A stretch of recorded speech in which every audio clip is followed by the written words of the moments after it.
Peak District National Park is a very special place for three main reasons.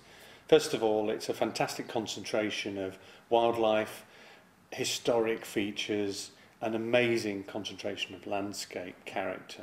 Secondly, it's right at the heart of the country, an amazing place for people to come and walk, cycle, climb, just experience this great place. And thirdly, it's a living landscape. It's a place where people live, they work, they farm, they go to school, and it's all those three things together that make the Peak District a very special place. The aims of the National Park start with the conservation and enhancement. So the wildlife, the landscape, the special character of our historic buildings and the historic environment. So conservation of those is our first aim. The second important aim relates to encouraging people to visit the National Park, experience that wonderful environment, to learn something about it, to appreciate the landscape in its own right. And then thirdly, in doing all of that, we want to make sure that the people who live in the National Park, the farmers, young people growing up, people who just live in our communities, are not disadvantaged by the National Park, but their lives are enhanced by being in the National Park, by a thriving, sustainable economy, and we want to make sure that they are a part of the National Park experience. So it's bringing those three things together at the basis of our work.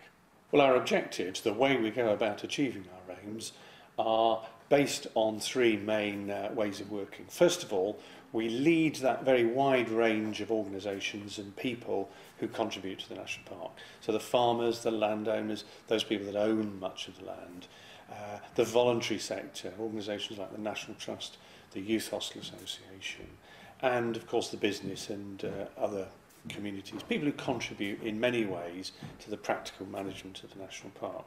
Secondly, we have a certain number of statutory powers ourselves, such as our planning powers or the powers that relate to the management of access land.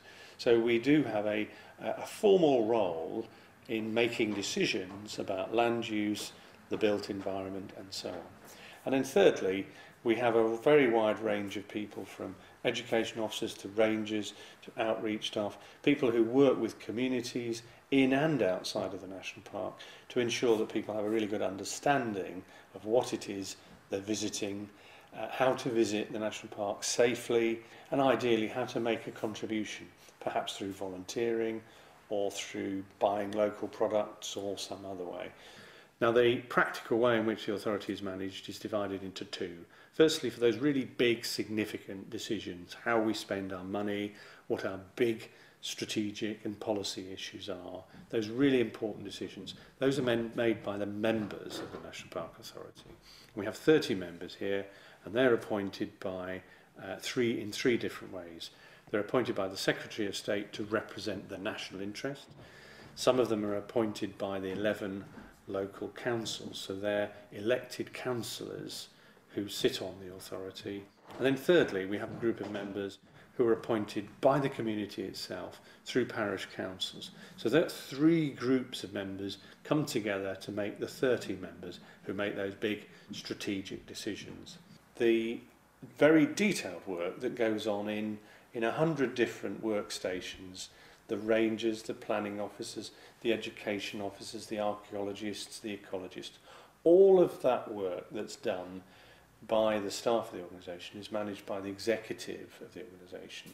So we take a view here that we employ lots of very bright, capable, intelligent people, and as much as possible we want to help them get on with the job. Well, the starting point for the management of the National Park is the National Park Management Plan, and that's the document that sets out what we and the entire community in the National Park believe are the important things, from the conservation, management of visitors, all the way through to the economic and social needs of the people who live here. So every year we sit down and we look at all the data and the evidence. What's actually happening in the Peak District? What do we know about the biodiversity? How many listed buildings are at risk? What's happened to the economy this year? How many affordable homes are being built?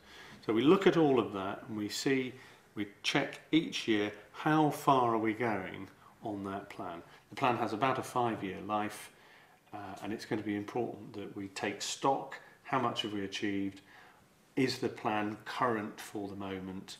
And at that point we will be revising and then launching a new plan that then sets out the direction for the next 5 years.